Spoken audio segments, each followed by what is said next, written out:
제가 강의 계획서는 아무튼 다시 인사를 하고 시작할게요. 안녕하세요. 네, 반갑습니다. 오늘 7월 3일이고 예, 하반기가 이제 시작이 되었습니다. 네, 너무 빠르죠? 정말 너무 빠르지 않나요? 이 말은 해도 자꾸 하게 되는 것 같아요. 너무 빨라서, 정말 너무 빨라서. 근데 지금부터 10주도 여러분 정말 상상 이상으로 빠르고 금방 지나가거든요. 그래서 여러분들이 이제 수업 시작하기 전에 강의 계획서는 제가 이제 다 보고 오셨을 것 같아서, 그리고 원래 이제 띄워놓고 하려고 제가 이제 나눠드리진 않았는데 간단하게 다 알고 오셨지만 이제 이 강의에서 어떤 걸 이제 공부하실 거고 어떻게 좀 활용하셨으면 좋겠는지 그런 거 몇 가지만 이제 얘기를 같이 하고 네, 이제 본 강의로 넘어가도록 하겠습니다. 그래서 아무튼 이 강의는 이제 하반기가 이제 시작되었으니까 여러분 지금까지도 열심히 해오셨고 너무 중요한 내용들을 잘 봐오셨고 하겠지만 지금까지 잘 해오셨어도 지금부터 약간 느슨해지시거나 조금 풀어지시거나 하시면 절대 안 되고, 그리고 또 반대로 지금까지 조금 아쉬운 부분들이 다 있으실 거예요. 그죠? 그렇지만 지금까지 보낸 것보다 앞으로 시간을 어떻게 보내는지가 정말 너무너무 중요하기 때문에 여러분들이 이제 7월, 8월, 9월 지금 오시면서 다 생각을 하고 계획하고 오셨겠지만 어떻게 시간을 보낼 것인가를 정말 잘 생각을 하셔서 정말 마지막으로 시험 보기 전에 여러분 마지막으로 특수교육학을 좀 꼼꼼하게 제대로 이해하면서 점검하면서 볼 수 있는 시간이 지금 7, 8월이거든요. 그래서 여기를 지나가 버리고 9월 되고 10월 되면 진짜 마음도 너무 급하고 그때 돼서는 뭐를 차근차근 하기가 사실 쉽진 않아요.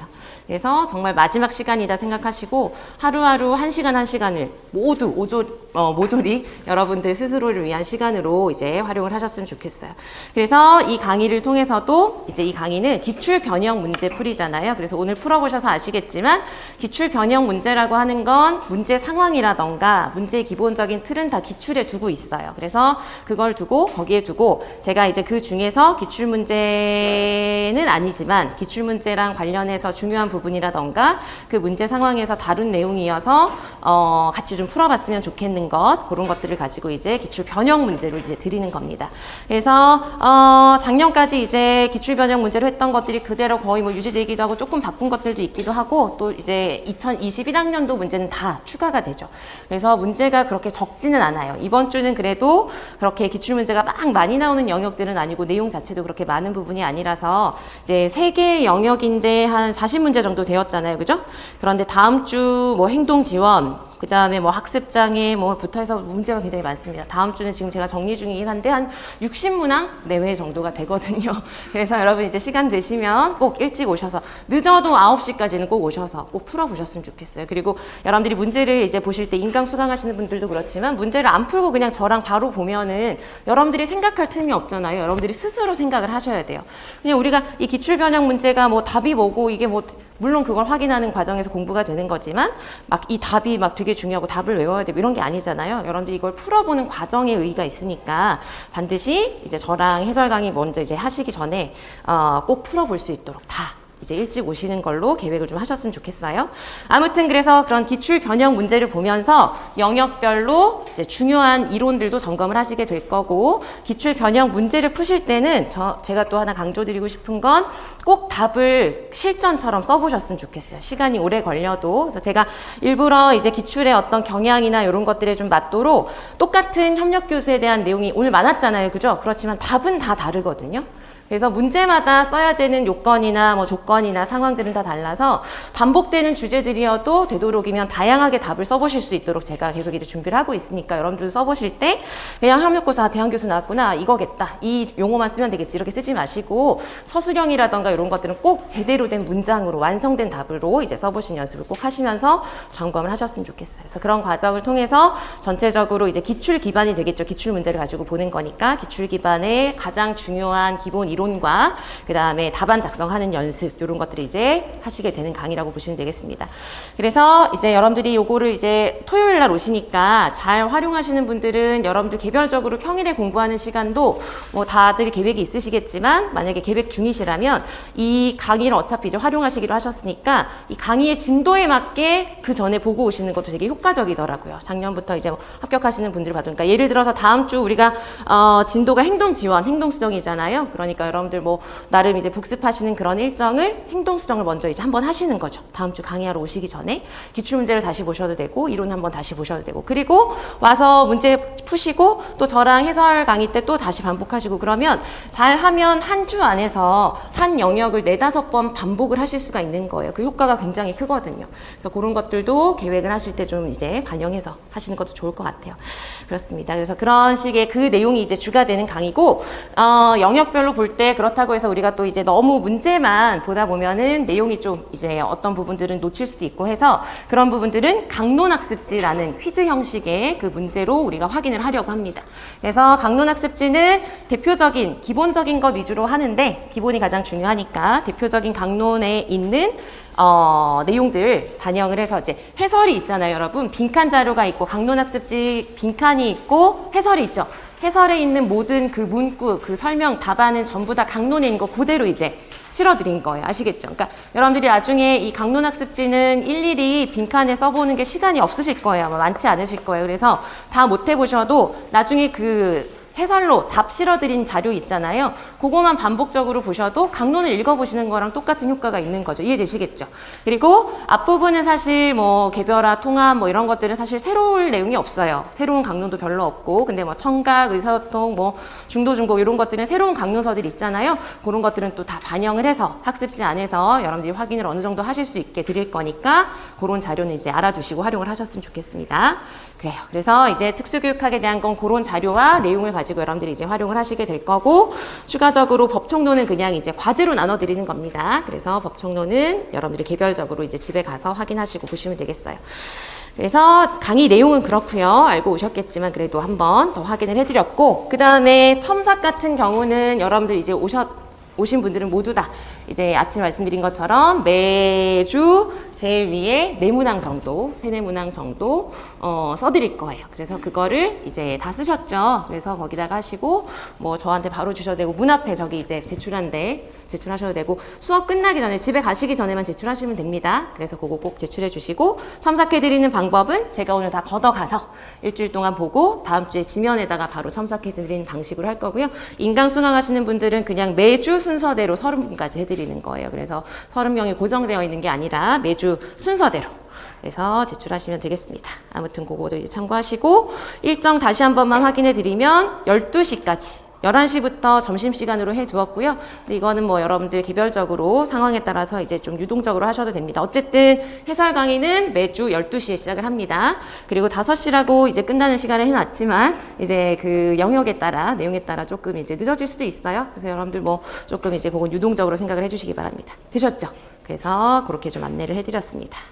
자, 그래서 아무튼 다시 한번 이 강의의 내용을 확인을 해보면서 여러분들이 좀 이 강의를 내가 어떻게 활용을 해야 정말 잘 활용하겠다. 어떻게 활용하고 어떻게 복습하고 예습은 이제 예습도 물론 이제 하실 수 있겠죠. 내용을 먼저 보고 하시는 것도 중요하지만 복습이 정말 강의를 활용하는 거에서 제일 중요한 건 복습이거든요. 그래서 여러분들이 문제 푸시면서 제가 이제 해설해드리고 여러분들도 점검하시겠죠. 푼 것과 제가 말씀해드리는 것을 이제 비교해서 보실 텐데 이게 틀렸다, 맞았다 이런 거에 초점 두지 마시고요. 만약에 틀렸다면 여러분들이 그 틀리게 푼 그 순간으로 가서 여러분들이 좀 내가 어떤 생각을 해서 어디를 못 봤고 어디를 놓쳤고 답을 쓸 때 이걸 써야 되는데 만약에 이걸 안 썼다. 그럼 내가 왜 그걸 안 썼을까? 이런 걸 여러분들이 계속 되돌아보시는 게 되게 중요해요. 그래서 계속 반복적으로 분명히 개개인마다 특성이 있지만 반복적으로 하는 그런 실수들이 있습니다. 그래서 그런 걸 잘 정리하셔서 앞으로 여러분들이 계속 공부하실 때 반영하셔야 되고 시험 보러 가서 이런 건 정말 실수하지 말아야 되겠다. 이런 걸 정리하는 것도 되게 중요하거든요. 문제 푸시면서 그런 것도 꼭 같이 보셨으면 좋겠어요. 되셨죠? 네, 그렇습니다. 그래서 아무튼 뭐 강조해드리고 싶은 것들이 좀 있어서 말씀을 드렸고 이런 식으로 강의 진행된다고 보시면 되겠어요. 자, 그래서 이제 바로 시작하겠습니다. 그래서 오늘은 통합교육, 개별화교육, 평가, 공학 요 영역들에 대해서 전체적으로 이제 보실 건데요. 바로 문제를 보기 전에 우리가 그래도 문제를 보다 보면 문제를 바로 보면 이제 부분적으로 보다 보니까 전체적으로 이 영역이 무슨 틀이 있었지 이런 게 좀 이제 머릿속으로 잘 안 잡히실 수가 있잖아요.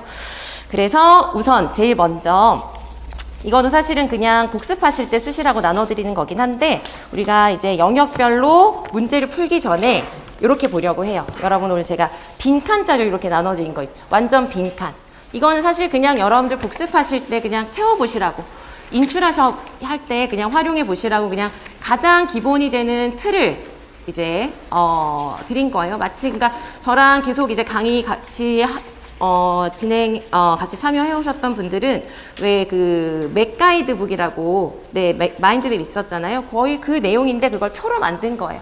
여러분들 옆에다가 키워드 한 번씩 써보시라고. 그래서 요거를 이제 영역별로 나눠 드릴 건데 요걸 우선 보면서 자세히는 아니고요. 아, 개별화 교육에 이렇게 큰 내용들 요런 게 있었지라고 전체적인 틀을 한번 확인해 보고 그 다음에 개별화 통합교육에 대한 강론학습지에 대한 거 한번 간단하게 퀴즈 같이 풀어보고 그 다음에 기출 변형 문제 보고 이렇게 할 거예요. 아시겠죠? 자, 그래서 먼저 지금 보실 것은 요 빈칸 자료 한번 보세요.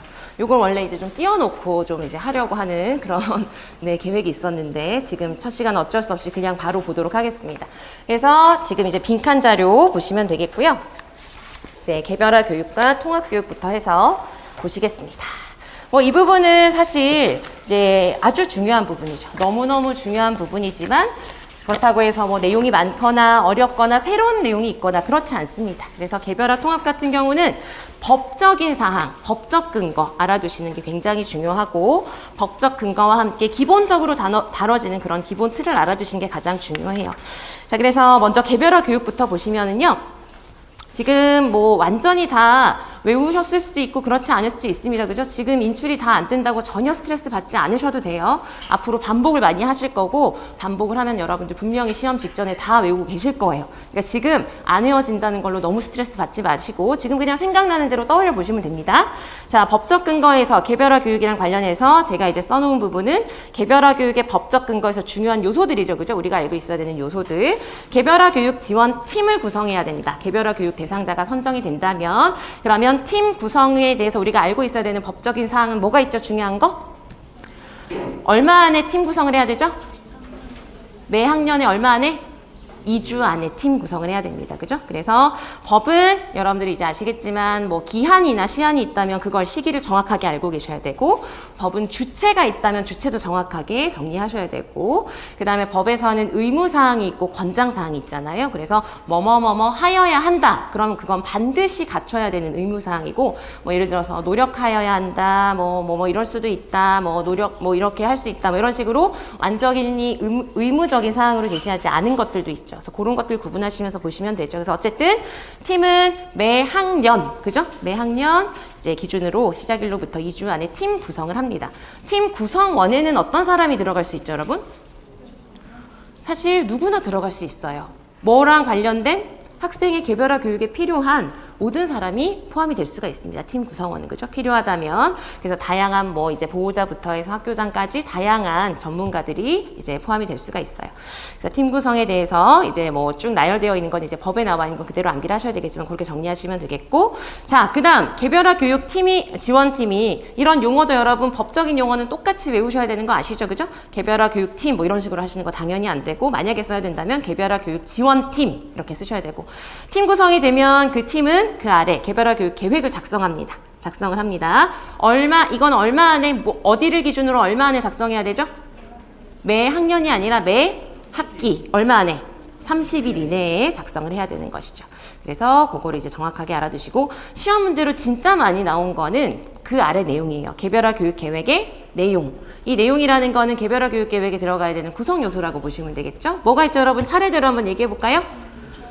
인적사항, 그 다음 현재 학습 수행 수준, 그리고 교육 내용, 교육 방법, 교육 목표, 평가 방법, 그리고 관련 서비스, 그죠? 특수교육 관련 서비스. 그래서 그런 것들도 정확하게 여러분들이 이제 용어를 이제 다 쓰실 수 있어야 됩니다. 그래서 개별화 교육은 법적인 내용이 다 중요하지만 진짜 문제로 많이 나오는 게 딱 정해져 있어요. 개별화 교육은. 지금 우리가 얘기한 것처럼 개별화 교육 계획 내용의 요소 알고 계셔야 되고요. 그 다음에 또 많이 나오는 게 이 요소 중에서 교육 목표 있죠, 여러분. 교육 목표랑 관련된 문제 상황이 되게 많이 주어져요. 그래서 목표는 어떤 식으로 많이 나오냐면 목표를 서술할 때 우리가 지켜야 되는 또 그 양식이 있죠. 목표는 메이어에 따르면 3가지 요소가 있습니다. 뭐뭐뭐가 있죠, 여러분?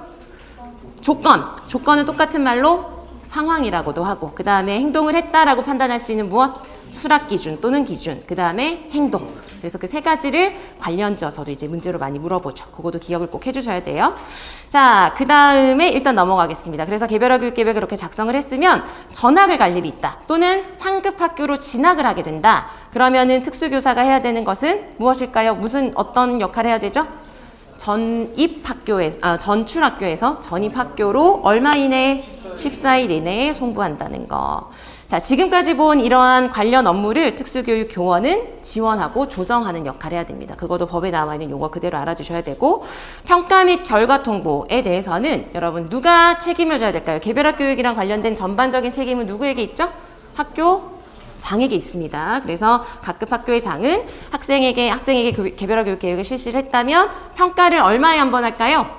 매 학기마다 하죠. 왜냐하면 매 학기마다 개별화 교육 계획을 작성하는 거니까 매 학기마다 평가를 하고 학업 성취도 평가를 하고 그 결과를 누구에게 평가할까요? 통보할까요? 대상자나 보호자에게 통보한다. 아시겠죠? 네. 그래서 그렇게 알아두시고, 구성 요소는 너무 중요해서 제가 그냥 따로 한번 써보시도록 빈칸을 이제 해놓은 거예요. 그게 보시고요. 그래서 개별화 교육에 대한 건 이게 다라고 생각하시면 돼요. 이론은, 그쵸? 근데 여기 하나 추가할 게 있어요. 문제 상황으로 이것도 진짜 많이 나온 사항인데요. 뭐냐면은 이건 뭐 어디에 이론으로 꼭 나와 있어 이런 건 아니지만, 개별화 교육의 계획을 설명하는 개별화 교육 계획을 이제 어떤 식으로 세워야 되느냐 이런 걸 설명할 때 항상 나오는 얘기이기도 한데, 문제 상황으로 진짜 많이 나온 겁니다. 그게 뭐냐면 이제 우리가 어떤 학생에 대해서 개별화 교육을 실시를 하려면 그 학생을 알아야 되죠. 그러니까 무엇을 수집하죠? 정보 수집을 하죠. 개별화 교육 계획을 세우려면 정보 수집을 하는 거예요. 근데 우리가 그 학생에 대해서 정보 수집을 한다는 건 다른 말로 곧 뭐를 하는 건가요? 다양한 평가를 해봐야 되겠죠.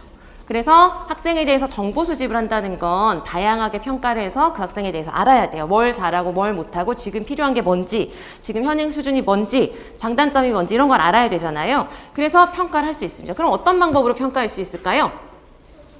표준화 검사 도구를 사용할 수도 있고, 또 뭐가 있죠? 관찰할 수도 있고 면담할 수도 있고 뭐든지 사용을 하면 돼요. 그래서 그거랑 관련해서 문제 상황으로 여러 번 나왔던 게 뭐냐면, 개별화 교육 계획을 작성할 때 너무 어떤 결과에만 의존하면 안 된다는 거? 표준화 검사 도구의 결과에만 의존해서 개별화 교육 계획을 세우면 안 된다는 문제 상황이 여러 차례 나왔어요. 그게 중요하기 때문에. 왜냐하면은 표준화 검사 도구를 그렇다고 해서 사용하면 안 돼. 이건 아니죠. 당연히 아닌데, 표준화 검사 도구는 이제 표준화된 검사 도구라고 하는 것은 그런 절차나 검사하는 방법이나 결과 해석 방법들이 모두 다 정해져 있고, 기본적으로 표준화 검사 도구라고 해서 무조건 규준 참조는 아니지만 대부분은 규준 참조 검사이기 때문에 학생 자체에 대한 특성을 알려주기보다는 상대적인 위치라던가 이러한 정보만 주기 때문에 표준화된 검사 도구는 어떤 정보를 제공해주지 못한다? 개별화 교육 계획을 세우는 데 필요한 실질적인 정보 또는 학생에 대한 구체적인 정보 등을 제공해 줄 수 없어서 표준화 검사 도구에만 너무 의존하는 건 적절하지 않아 라고 하는 내용들이 여러 차례 나왔었죠. 그래서 아무튼 저 굉장히 간단하게 하려고 했는데 또 너무 이렇게 설명을 해드리고 있는데, 아무튼 개별화 교육 계획은 법 알아두시고 구성 요소 꼭 알아두셔야 되고, 지금 우리가 얘기했던 개별화 교육 계획을 이제 세우기 위해서 정보 수집을 할 때 표준화 검사 도구에만 의존해서는 안 된다. 그 이유 알아두셔야 되고, 그렇다면 어떻게 해야 될까요? 표준화 검사 도구뿐만 아니라 다양한 방법, 다양한 평가 방법을 통해서 정보 수집을 해서 학생에 대한 그런 구체적인 정보를 알아야 된다는 거예요. 그걸 바탕으로 개별화 교육 계획을 세워야 된다는 거죠. 이해되셨죠? 자, 그래서 개별화 교육 그렇게 보셨고, 통합 교육으로 넘어가겠습니다. 첫 번째 통합 교육은 관련 개념들 쭉 보시면 이것도 법적 근거, 통합 교육 이념 실현은 누가 노력을 해야 되죠? 각급 학교회장이 통합교육 이념의 실현을 위해서 노력하여야 한다 이렇게 되어 있고요. 통합교육 계획을 수립해야 되고, 그죠? 그래서 4가지 들어가야 되는 이제 요소 있죠? 뭐 있죠, 여러분? 교육과정 조정, 그 다음에 보조인력 지원, 보조공학기기, 그리고 교원 연수, 그죠? 그래서 4가지 외우고 계셔야 돼요. 이것도 이제 뭐 교직 논술에도 나왔던 내용이니까 4가지 요소 외우고 계셔야 됩니다. 그 다음에 특수학급 설치 운영. 특수학급을 설치할 때 그 기준은 크기가 얼마? 66제곱미터인데 상황에 따라서 44제곱미터까지 조정이 가능하다는 것이고, 위치는 어디에다가 해야 될까요? 세면장, 뭐 화장실과 가까운 곳. 그 다음에 뭐가 쉬워야 되죠? 교내 이동이 쉬운 곳, 이런 것들 정확하게 알고 계시기 바랍니다. 교재교구 같은 경우도 이제 학생에게 뭐 의사소통을 위해서 필요한 것, 그 다음에 정보 접근을 위해서 필요한 것, 이런 식으로 해서 내용을 정확하게 알고 표현도 정확하게 법적인 용어로 잘 알고 계셔야 되겠어요. 그래서 통합교육도 가장 기본적으로는 특히나 유초이신 분들은 교직 노술에서도 이거 쓰라는 것 정말 잘 나올 수 있고 하니까 법적 근거 더욱더 정확하게 알아주시는 게 필요하겠습니다. 그 다음에 배경 및 개념에 들어가는 이런 용어들은 여러분 기본 개념을 알고 계셔야 됩니다. 사실 이 부분이 막 자세하게 우리 막 쓰라는 문제가 나오거나 그런 확률은 되게 낮아요. 그렇지만 기본적으로 어떤 맥락에서 설명이 되거나 했을 때 여러분들이 그냥 아 이런 뜻이구나 라는 건 정확하게 알고 계셔야 됩니다. 정상화의 원리라고 하는 거는 정상화라고 했으니까 이거는 이제 특수 교육이 필요한 학생과 특수 교육이 필요하지 않은 일반 학생을 처음부터 뭐 해놓은 거죠? 분리를 시켜놓고 정상과 사실 비정상의 개념으로 이제 나눈 거라서 사실 지금은 그렇게 강조가 되는 건 아니에요. 예전의 개념이기는 해요.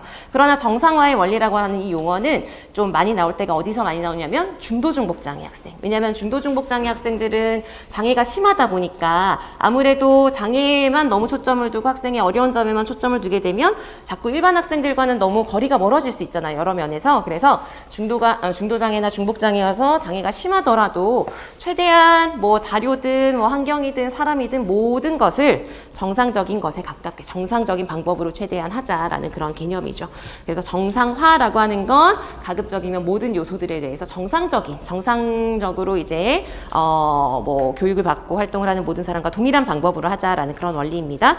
탈수용 시설화는 뭐 예전 개념이죠. 수용 시설로부터 벗어나게 하자. 아주 예전의 개념이고 이게 뭐 계속 나오는 것은 이 탈수용 시설화라는 개념을 계기로 하여서 통합교육이 좀 확 바뀌는 그런 계기가 되었었기 때문에 종종 나오는 것이고요. 자, 그 다음에 주류화 같은 경우도 주류화는 영어로 뭐라고 하죠, 여러분? 이거는 책에 따라서 영어 용어를 그대로 쓰기도 하잖아요. 메인 스트리밍이라고 해서 이것도 주류가 있고 비주류가 있다라고 처음부터 뭐 해놓은 거죠?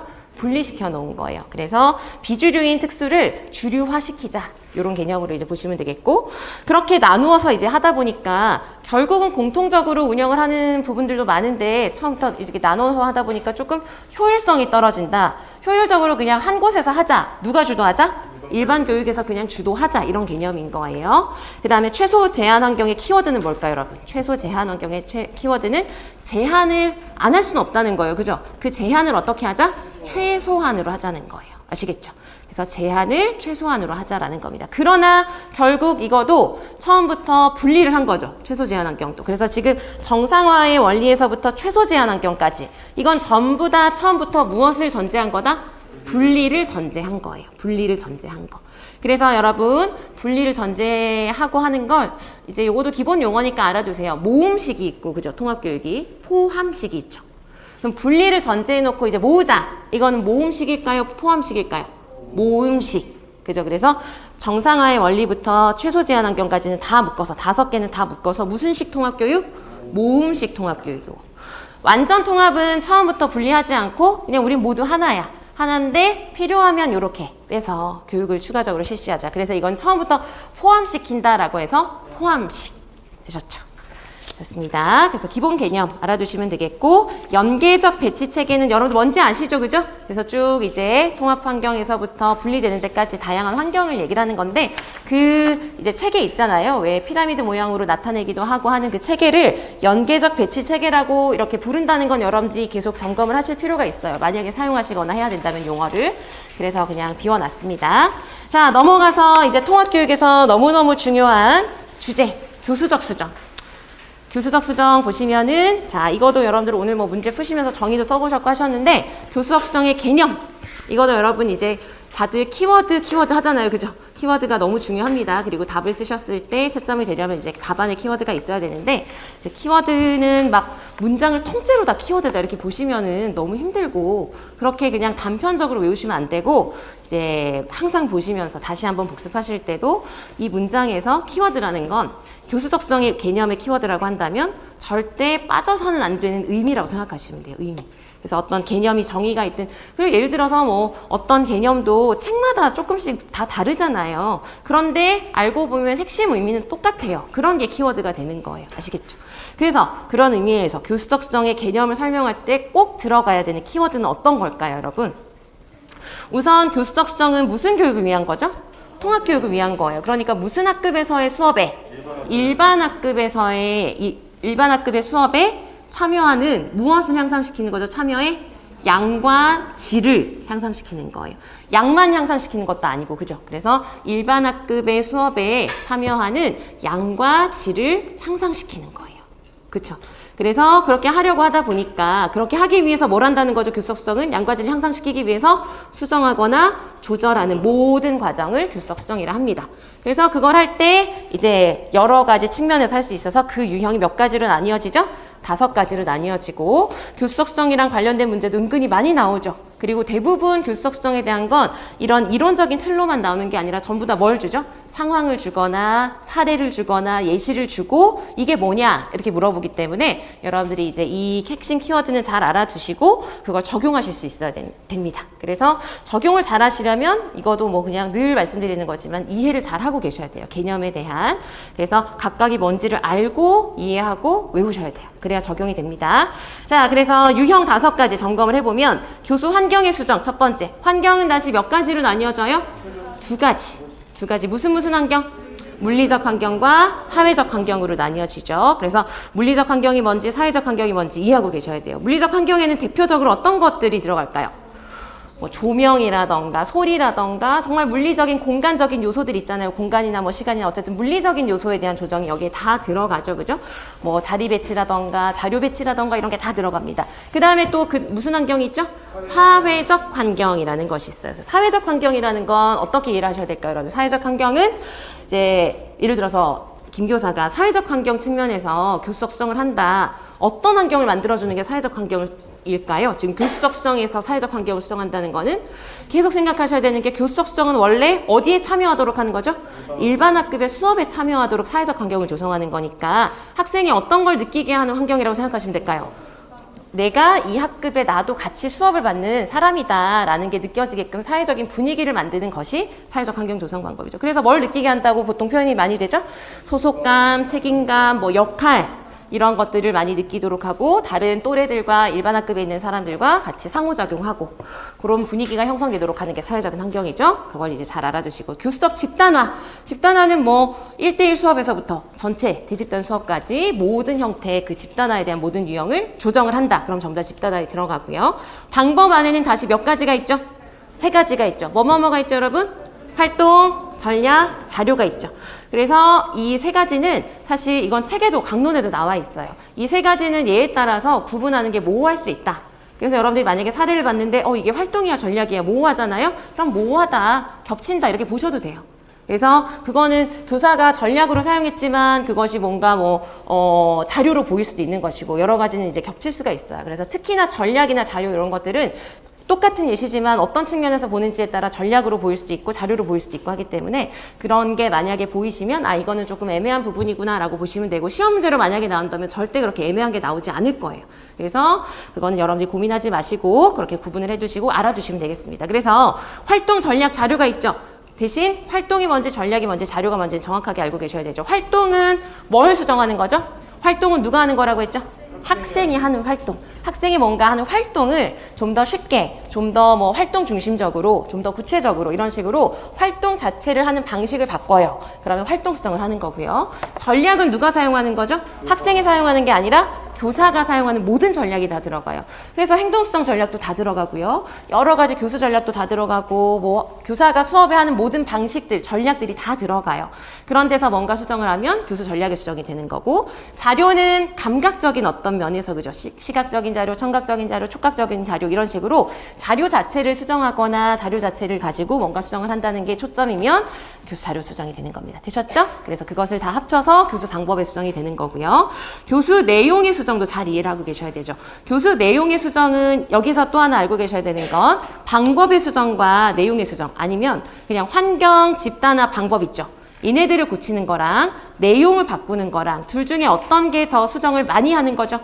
내용을 바꾸는 게 더 많은 수정을 하는 거예요. 그래서 교수적 수정은 제일 중요한 전제 중에 하나가 수정을 하는 정도는 어떻게 해야 돼요? 최소한의 수정을 하고 최소한의 수정을 한다는 게 그만큼 일반 학생들이랑 다른 부분이 적기 때문에 참여가 어떻게 되는 건가요?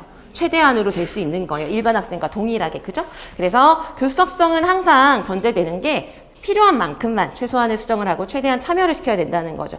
그래서 내용의 수정이 가장 나머지보다 많은 수정을 하는 것이기 때문에 교수 내용의 수정은 가장 마지막에 나중에 고려를 해야 되는 거예요. 먼저 방법이나 나머지 방법에 대해서 수정을 할 수 있는지를 먼저 보고 그래도 좀 참여가 어렵다. 그럴 때 내용 수정을 하는 거예요. 그죠? 자, 그러면 내용 수정은 뭘까요? 내용 수정을 하는 것에 대한 의미를 쓰라는 게 만약에 나온다면 키워드가 뭘까요? 내용 수정은 뭘 바꿔주는 걸까요? 수준을 바꾼다고 생각하시면 돼요. 내용의 수준을 바꾼다. 내용이 달라지는 거예요. 아시겠죠? 그래서 내용의 수정을 한다는 거는 내용의 수준을 바꾼다라는 게 키워드입니다. 그래서 그렇게 이해해 두시고 그러면은 방법이 뭐가 있을까요? 요거를 또 알아두시면 더 이해가 잘 되실 거예요. 내용이 만약에 좀 수준을 바꿔야 돼요. 그러면 내용을 어떻게 할 수 있죠? 줄여줄 수도 있고, 그러니까 단순화할 수도 있고, 첫 번째 단순화할 수도 있고, 아니면은 얘는 요런 내용을 조금 좀 더 해줬으면 좋겠어요. 보충할 수도 있고, 보완할 수도 있고, 또는 내용을 봤더니 이 친구는 같이 참여를 했으면 좋겠긴 한데 내용이 적용이 안 될 것 같아요. 너무 어려워요. 그럼 내용 뭐 할 수 있을까요? 대체할 수도 있는 거예요. 아시겠죠? 그래서 이건 기본적인 방법으로 나오거든요.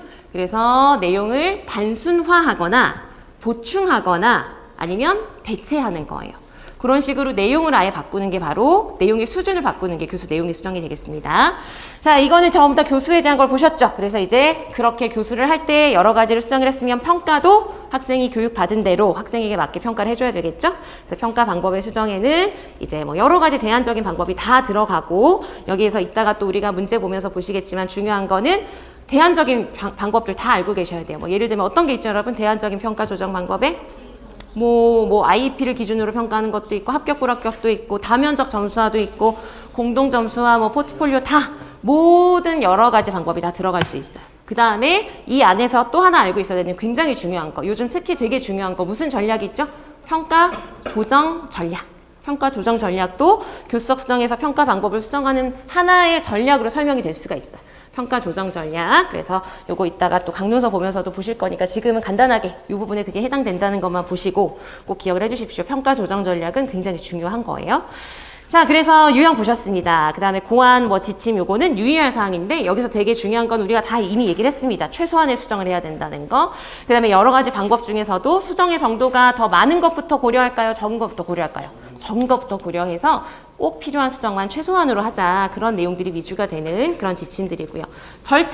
절차는 이제 이것도 문제 보시면서 보실 건데요. 절차도 이제 알고 계셔야 되죠. 제일 먼저 이제 일반 학급에 대해서 알아야 되겠죠. 간단하게만 볼게요, 일단. 그래서 일반 학급에 이 학생이 이제 수업을 받아야 되는 일반 학급에 대해서 정보를 좀 수집을 하고, 그죠? 그 다음에 그 학급에서 일어나는 그런, 그 교과가 있겠죠. 선택을 하니까. 그래서 그 교과 시간에 이 학생이 어떤 행동을 보이고 어떤 학업 수행을 보는지를 보고 필요한 부분에 대해서 이제 교수석 수정의 유형을 결정하고 적용하는 그런 절차들이 있죠. 그거도 이제 이론적인 틀 안에 있다는 거 기억을 해주십시오. 네. 그래서 그거 이제 이따가 보실 거고. 그래서 교수석 수정 보셨고요. 그 다음 통합교육에서 협력적인 접근에서 뭐 너무너무 중요한 것들이죠. 팀 모델도 하나의 협력적인 접근의 하나의 방법에 들어가는 것으로 설명이 되죠. 다학문, 간학문, 초학문. 요거도 이따가 또 문제 보면서 구분하실 거니까 이렇게 짚어보고 넘어가도 되겠죠, 여러분? 뭐 어려운 내용은 아니니까. 그래서 각각을 여러분들이 구분을 하시는 그 포인트를 잘 알고 계셔야 되죠. 그래서 다학문은 뭐죠? 여러 전문가가 있지만 어떻게 활동하나요? 각각 독립적으로 각각 하는 거예요. 그런데 왜 팀이라고 하냐? 학생 입장에서는 여러 전문가들의 도움을 받으니까 그렇게 보는 거예요. 그러나 그냥 기본적으로 특별한 상황이 아니라면 그냥 각각 한다는 거고요. 독립적으로. 간학문적 팀의 키워드는 뭘까요? 각각 하기는 하나 뭐가 있죠? 이들 사이에 공식적으로 의사소통을 할 수 있는 경로가 마련이 되어 있어요.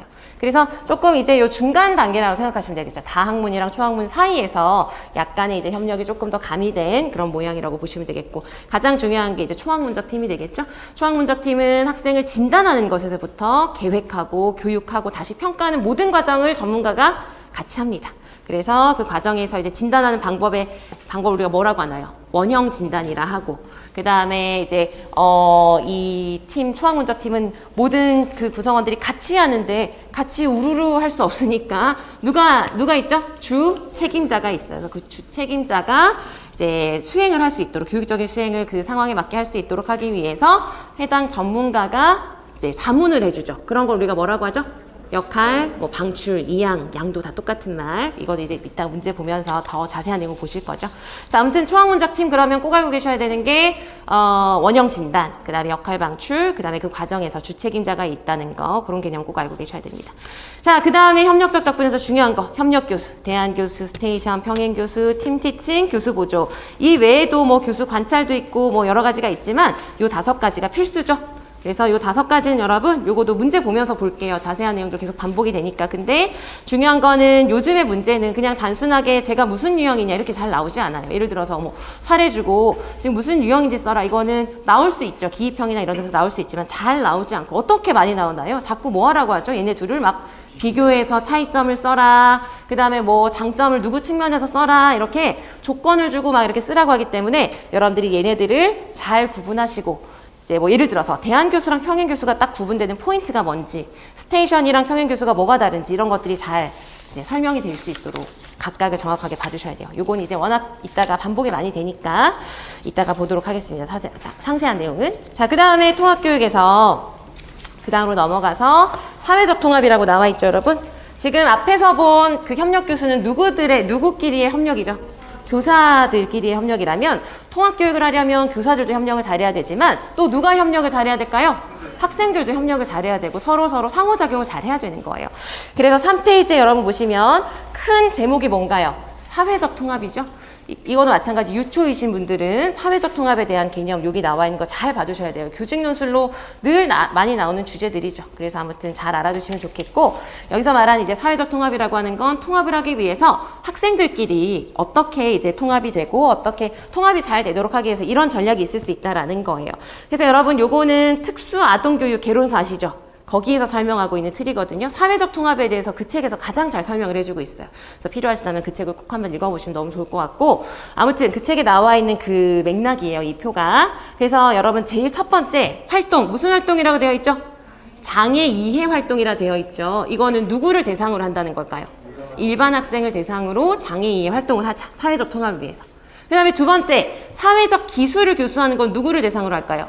장애 학생을 대상으로. 그러니까 일반 학생들만 잘 이해해준다고 해서 통합이 잘 되는 게 아닌 거예요. 장애 학생들도 뭐 마음대로 하고 문제행동 보이고 그러면 안 되겠죠. 그러니까 너희들도 이런 상황에서 이렇게 해야 된다라는 걸 알려줘야 되겠죠. 그래서 사회적 기술 교수는 장애 학생을 대상으로, 그래서 일반 학생을 대상으로 장애 이해 활동을 하고 장애 학생을 대상으로 해서 사회적 기술을 교수를 하고, 그 다음 상호작용을 촉진한다고 했죠. 상호작용 촉진은 누구랑 누구의?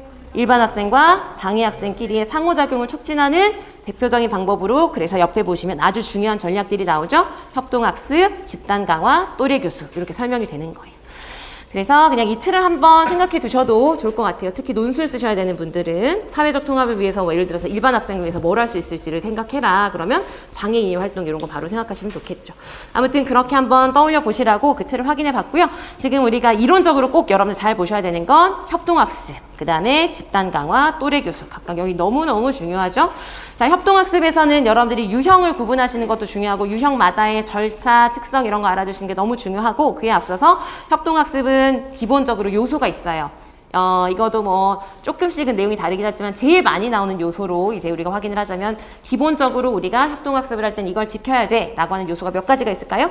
4가지가 있어요. 그죠? 그래서 이걸 여러분 들어보시고 이게 무슨 원리인지 한번 바로 이제 떠올려 보시면 좋겠습니다. 누구나 개인에게, 자신에게 주어진 거는 책임을 다해야 돼. 이건 무슨 원리죠? 개별 책무성. 그죠? 개별 책무성은 개개인에게 주어진 역할은 책임을 다해야 된다라는 게 개별 책무성 첫 번째 요소. 그 다음에 내가 열심히 해서 내가 잘 되면 곧 너도 잘 될 거야. 그 다음에 너가 잘 되면 나도 잘 돼. 이건 뭐죠? 긍정적 상호 의존성. 그죠? 그래서 서로 긍정적으로 상호 의존하자라는 거예요. 그 다음에 협동학습을 한다는 건 최소한 뭐 한 3-4명, 뭐 보통은 4-5명끼리 여러 명이 모여서 하잖아요. 그리고 협동학습을 또 전체적으로 다 할 수도 있어요. 그죠? 어쨌든 그렇게 협동학습을 할 때 누구에게나 기회가 동등하게 주어져야 돼 라는 원리는 무슨 원리죠? 동등한 참여.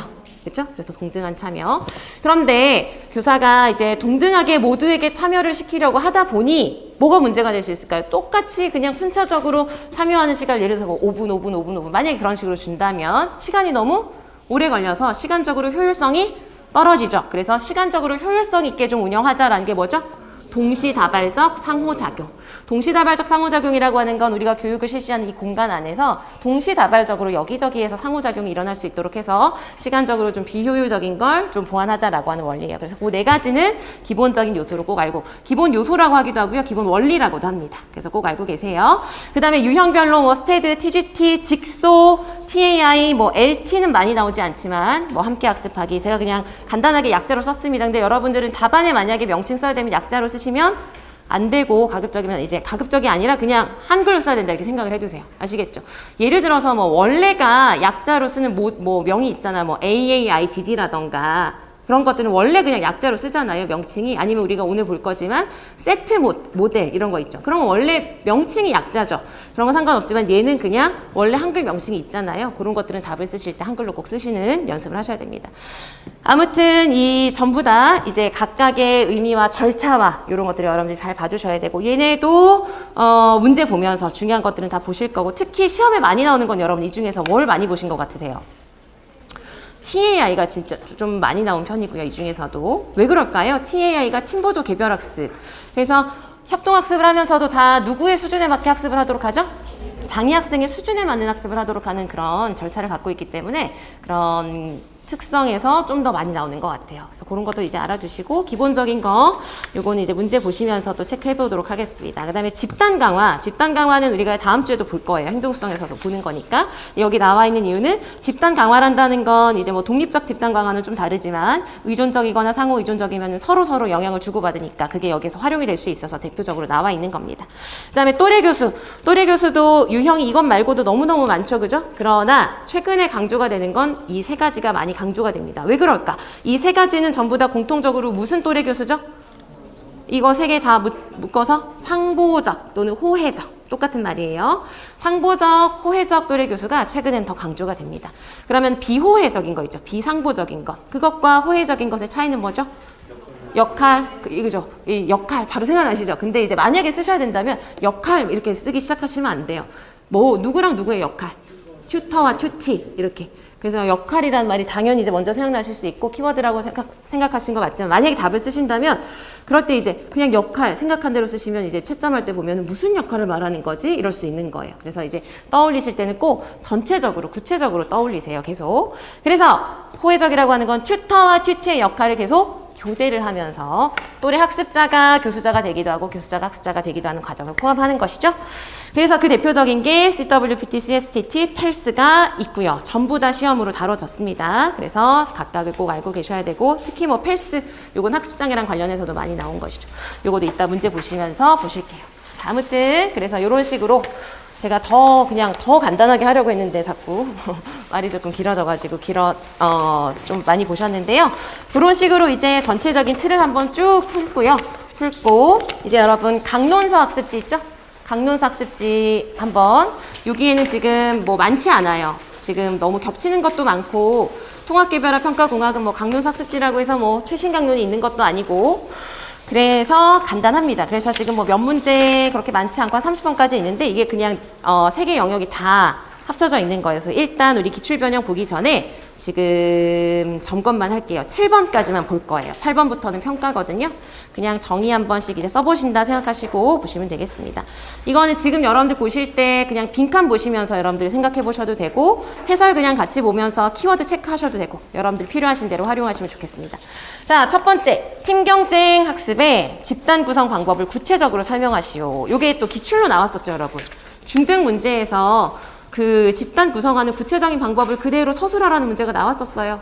네, 그래서 그런 거 이제 생각하시면서 우리가 모든 협동학습은 특별한 뭐 단서나 목표가 없다면 전부 다 무슨 구성을 하죠? 이질적인 집단 구성을 해요. 그래서 이질적 집단 구성이 있고, 반대말이 뭔가요? 동질적인 집단 구성이죠. 그래서 이질적 집단 구성, 동질적 집단 구성의 의미를 정확하게 알고 계셔야 되고, 요렇게 어떻게 쓰는지, 어떻게 구성을 하는지 구체적으로 쓰라는 문제가 나오기도 했었습니다. 그래서 이제 팀 경쟁 학습의 집단 구성이라는 것을 한마디로 한다면 이질적 집단 구성을 하는 건데 구체적으로 설명해라. 그래서 구체적으로 어떻게 하느냐라는 거죠. 그래서 대표적으로는 뭐 일반적으로는 성취도가 굉장히 높은 학생들, 그 다음에 좀 평균 수준의 학생들을 대부분의 학생으로 구성을 하고, 그 다음에 성취도가 좀 낮고 장애가 있거나 특별한 도움이 필요한 학생들을 한 명 정도씩. 그래야 왜냐하면은 이질적 집단 구성이 되겠죠. 그래서 이질적 집단 구성이라는 말은 뭐가 이질적이라는 말이죠? 한 집단 내에 구성원들의 특성이나 수준이 다양하다는 거예요. 이질적. 그러면 동질적인 집단 구성을 한다는 건 어떻게 하는 걸까요? 수준별로 하는 거예요. 수준별로. 비슷한 수준끼리. 그래서 수준 높은 학생들, 그 다음에 중간 학생들, 이런 식으로 한 학급 내에서, 쉽게 말씀을 드리면 한 학급 내에서 수준별로 이렇게 비슷한 학생들끼리 하면 이제 동질적인 집단 구성이 되겠죠. 그래서 특별한 뭔가 단서나 뭐 전제상이 없으면 그냥 다 협동학습은 이질적 집단 구성을 한다고 보시면 되겠습니다. 그래서 그걸 한번 써보시면서 연습하시면 좋겠고, 그 다음에 두 번째로 넘어가서 직소는 여러분, 요거는 이따가 또 보시긴 할 건데 나온 김에 직소가 여기 보시면은 2의 단점을 쓰고 그 다음에 3의 보완 방법을 쓰시오라고 했는데, 요거는 이제 제가 실어드린 건 아까도 말씀드렸지만 다 강론에 있는 문장 그대로를 이제 써드린 거예요. 그래서 요거 이제 참고해서 보시고, 보는 김에 그냥 1, 2, 3 어디까지죠 여러분? 4까지 있잖아요. 그래서 1에서 그 다음에 2로 그 다음에 3, 그 다음에 네 번째 요렇게까지 해서 사실 이게 우리가 보는 강론에서 막 다 자세하게 다루거나 그런 건 아니지만 직소라는 것 자체도 또 중요하니까 간단하거든요. 뭐가 달라졌느냐 요걸 간단하게 알아두시면 좋겠습니다. 1에서 2로 우리가 제일 이제 우리 전공자에서 제일 많이 나오는 건 2가 제일 많이 나와요. 그런데 이제 이렇게 좀 개선이 된 것들이 있어서 알아두시는 게 좋을 것 같아요. 1에서 2로 가면서는 제가 여기서 이제 변화된 걸 여기다가 그냥 플러스로 해서 쓸게요. 그러니까 기본적으로 전문가 집단을 구성하고 다시 원적 집단으로 와서 나눈다는 건 똑같아요. 전문가 집단, 원 집단으로 돌아서 헤쳐 모여야 한다는 원리는 똑같은데, 1은 뭐가 없었을까요? 팀 보상이 없었어요. 팀 보상이 없었어요. 그래서 그런 팀끼리의 보상 의존성 있죠. 서로 내가 보상받으려면 서로 의존해야 되는 보상 의존성을 좀 더 강화하자라고 해서 2로 오면서는 무엇이 추가되었다고 보시면 될까요? 팀 보상이 추가되었다 이렇게 보시면 돼요. 1에서 2로 오면서. 아시겠죠? 그래서 2로 이렇게 했는데 하다 보니까 팀 보상을 한다는 것은 이제 그 팀 보상을 하기 위해서 팀 점수도 산출을 해야 되고, 학생은 이제 배우고 그거에 대해서 공부하고 팀 점수 산출하기 위해서 이제 평가를 받아야 되는데, 하다 보니까 뭐가 좀 부족하다라는 게 발견이 됐을까요? 평가를 위해서 뭔가 준비할 시간이 없는 거예요. 그냥 이렇게 시간을 주지 않고 하다 보니까 평가에 대해서 학생들이 조금 준비할 시간을 줘야 되겠다. 그래서 2에서 3로 오면서는 이거는 책마다 표현이 여러 가지가 있어요. 뭐 쉽게 그냥 제일 쉽게 쓰자면은 무슨 시간을 주자는 거냐면 준비 시간을 주자. 뭐에 대한 준비? 평가에 대해서 내가 평가받을 그 준비할 수 있는, 그러니까 공부를 할 시간을 좀 주자는 거예요. 그래서 어떤 책에서는 그것을 뭐 유예기를 주자. 평가에 대해서 이런 식으로 표현을 하기도 해요. 그래서 평가에 대해서 준비할 수 있는 시간을 좀 준다는 걸 절차 안에 포함시켜서 하자. 그렇게 해서 한 게 바로 3가 되는 거예요. 아시겠죠? 그 다음에 4로 올 때는 이제 또 어떤 문제점을 발견해서 이제 4로 개선을 한 것이냐면, 이렇게 하다 보니까 또 보다 보니까 이제 얘네 같은 경우는 헤쳐 모여잖아요. 그래서 원래 원집단에서 각각 주제를 맡고 주제가 같은 사람끼리 모인 집단을 우리가 무슨 집단이라고 하죠? 전문가 집단이라 하는데, 전문가 집단끼리 활동을 한 직후에는 그 전문가 집단에 대한 평가는 원래 포함이 되어 있지 않았던 거예요. 근데 하다 보니까 거기에서도 뭔가 잘 됐는지가 확인이 돼야 될 것 같은 거예요. 그래서 평가를 이제 4로 오면서는 뭐가 이제 추가가 된 것이냐면 평가를 2가지로 하는 거예요. 2가지. 2가지로 구분을 해서 2가지 유형으로 이제 하나를 추가한 거죠. 그래서 2가지가 이제 뭐냐면은 첫 번째 무슨 집단에서 평가를 한다는 걸 추가했어요? 전문가 집단에서 전문가 집단끼리 활동을 한 다음에 그게 뭔가 잘 됐는지 안 됐는지를 평가해서 본 다음에, 만약에 전문가 집단에서 전문가들끼리 뭔가 이제 뭐 했는데 잘 안 됐다. 그러면 그때 평가를 하고, 평가 2가지, 이제 전문가 집단에 대한 것과 원 집단 나중에 이제 평가하는 것 2가지. 그래서 이렇게 평가를 했는데 잘 안 됐어요. 그러면은 뭘 한다는 거죠? 재교수를 해주자. 그래서 전문가 집단에 대한 평가를 하고 거기서 만약에 학생들끼리 뭔가 하는 게 좀 어렵거나 보완이 필요하다 그러면 재교수하는 걸 포함하자. 이런 절차를 기본적인 절차에 좀 포함을 시켜서 하자라는 게 추가가 된 거예요. 그래서 이제 뭐 많이 나오는 거는 이제 투지만 그거를 좀 알아두셨으면 좋겠어서 그리고 지금 이번에 나와 있는 이 부분은 우리 강론, 통합교육 강론에도 있는 것이거든요. 그래서 한 번씩 읽어보시면서 정리하시면 좋을 것 같아서 그냥 퀴즈로 드린 거예요. 이해되시겠죠? 그래서 이건 읽어보시면 될 것 같고요. 3번으로 넘어가서 또래 교수를 분류하는 기준은 다양하다. 각 기준에 따른 또래 교수의 유형을 쓰시오라고 했습니다. 이거도 이제 예전부터 많이 보는 통합교육 강론에 나와 있는 틀이에요. 이렇게 분류를 하기도 하는 거예요. 또래 교수는 워낙 많으니까 뭐 호혜적, 비호혜적 이렇게 나누기도 하고요. 지금 보시는 기준처럼 이렇게 나누기도 합니다. 연령에 따라 나누면 어떻게 나눌 수 있죠? 같은 연령, 다른 연령 또는 뭐 책에 따라서 같은 학년, 다른 학년 이렇게 하게 돼요. 똑같다고 보시면 되고요. 장소에 따라서 분류하는 거는 이건 기준이 그냥 장소인 거예요. 그래서 장소, 여기서 말하는 장소는 이제 통합된 장소냐 아니면 좀 분리가 됐냐 이거에 따라서 CWPT가 대표적으로 얘만 통합됐다 이런 뜻은 아니에요. 대표적으로 그 중에서 CWPT가 가장 대표적으로 통합된 상태에서 다 같이 뭔가 분리시키지 않고 하는 것으로 이제 제시가 된 거고 분리된 또래 교수라고 하는 거는 이제 분리시킨 거죠. 장소를. 그래서 따로 떼어서 또래 교수를 한다는 의미로 보시면 됩니다. 그 다음에 시험에 나왔던 게 바로 이거죠. 초등 문제로 나왔던 게 능력에 따른 분류 두 가지가 나왔었죠. 뭐랑 뭐가 나왔었죠? 역할 반전이랑 전문가 또래 교수. 역할 반전이라고 하는 거는 이제 이 능력에 따라서 또래 교수 유형을 나눈다는 거의 전제는 뭐냐면 또래 교수는 두 명이 하는 거잖아요. 그죠? 그 둘의 능력 수준이 어떻다는 걸 전제하는 유형이죠? 다르다는 거예요. 한 명은 높고 한 명은 낮은 거예요. 그래서 더 높은 수준의 더 능력이 많은 학생이 가르치는 역할하는 게 무슨 또래 교수죠? 전문가 또래 교수가 되는 거예요. 근데 바꿔서 해보자. 능력이 더 낮은 학생이 또래 교수자를 해보자. 그게 바로 역할 반전 또래 교수다. 아시겠죠? 요건 이제 시험지로 나왔었던 상황이니까 요거는 좀 알아주시는 게 좋을 것 같고요. 4번으로 넘어가서 요것도 한번 생각해 보시면 어떨까요? CWPT를 적용하는 목적이 뭘까? 그래서 이것도 그냥 사실은 이게 퀴즈라 문제 상황이 막 주어진 게 아니라 좀 막연하실 수 있어요. 근데 그냥 한번 이론적으로 여러분들이 공부하신 게 있으시다면 떠올려 보시는 거죠. 그렇게 해보시라고 이제 드리는 문제니까 퀴즈니까요. CWPT 같은 경우는 여러분 그냥 생각해 보시면은 우선 또래 교수긴 한데 CWPT는 어떻게 하는 또래 교수죠? 학급에 있는 모든 학생들이 또래 교수에 참여를 하도록 하는 거예요. 학급에는 모든 학생이 2인 1조가 되어서 모든 학생이 누군가는 또래 학습자, 누군가는 또래 교수자가 되어서 또래 교수라고 역할을 또 바꾸고 그런 과정을 하는 겁니다. 그러니까 교사가 일일이 지도를 하는 거에 비해서 뭐가 좀 좋을까요? 그쵸, 효율적인 거예요. 그리고 학생 입장에서도 선생님한테 배우는 것보다 내가 어쨌든 짝이랑 같이 하니까 계속 뭐를 즉각적으로 받을 수 있을까요? 피드백을 즉각적으로 받을 수 있고 그다음에 교사 입장에서는 좀 효율적으로 학생들을 관리할 수 있고 그래서 학습을 하는 게 속도가 좀 향상된다. 피드백이 효과적으로 즉각적으로 주어진다. 이런 것들이 효과이기도 하고 목적이기도 한 거예요. 그런 특성들을 한 번씩 떠올려 보시도록 이제 간단히 문제를 드린 겁니다. 그래서 즉각적으로 오류 교정을 할 수 있다. 교정적인 피드백을 즉각적으로 줄 수 있다. 빠르게 피드백을 제공할 수 있다. 뭐 이런 것들이 대표적인 특성이자 목적이 될 수가 있어요. 그런 거 한번 점검해 보시면 좋겠고 그 다음 5번 펠스의 단점. 펠스의 단점 이거는 뭘까요? 펠스의 단점 한번 생각해 볼까요? 근데 뭐 이거는 뭐 특별히 뭐 특별한 사항은 아니고요. 좀 일반적인 면에서 설명할 수 있는 건데 강론에 또 있어서 이 주제로 한번 생각해 보셔도 좋을 것 같아서 빈칸으로 드린 거예요. 펠스는 기본적으로 튜터랑 튜티가 학습을 하는 거잖아요. 근데 모든 또래 교수가 그렇지만 전적으로 그들에게 맡기는 건 아니잖아요. 그죠? 그래서 펠스라고 하는 건 학습 지원을 하는 또래 교수이기 때문에 학습이 잘 이루어지도록 해야 되는데 전적으로 학생들에게 맡기고 교사가 완전히 그냥 손을 떼고 있다거나 그러면 학습 효과가 제대로 있을 수가 없어요. 그래서 단점에 보면은 이제 그런 내용이 있어요. 교사가 지원을 해야 된다. 그러니까 뭐 단점이라기보다 유의사항이라고도 할 수 있겠죠. 교사의 지원이 없으면 효과가 떨어질 수 있다. 교사의 지원이 중요하다. 이런 것들이 이제 단점이자 유의점으로 설명이 되는 거고요. 그 다음에 만약에 펠스를 하려고 하는데 장애 학생을 포함시키려고 하는데 장애 학생이 예를 들어서 장애가 너무 심하다.